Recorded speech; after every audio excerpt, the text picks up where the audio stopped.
L'info éco avec Capital. On commence par le chiffre du jour, entre 8 et 12%. C'est la hausse attendue des tarifs des complémentaires santé pour 2024.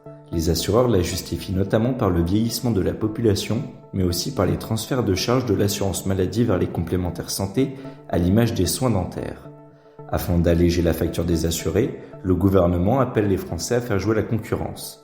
Dans la quête du tarif le plus avantageux, prenez garde à bien comparer les garanties offertes par les différents contrats.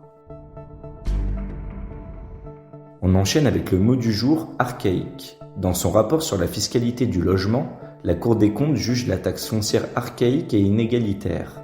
Les sages de la rue Cambon estiment qu'il est nécessaire de réformer la fiscalité foncière afin de mettre davantage à contribution les ménages possédant des patrimoines immobiliers importants. La fiscalité du logement est déconnectée de la valeur économique des biens, ce qui profite aux ménages les plus riches, alerte Pierre Moscovici, premier président de la Cour des comptes.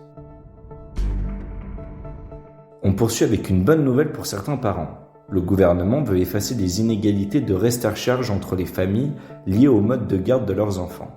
Actuellement, faire appel à une assistante maternelle revient plus cher que placer son enfant en bas âge dans une crèche.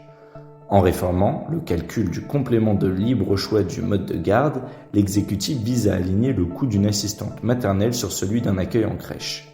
Une mesure prévue pour 2025. Et pour finir, l'info pratique du jour.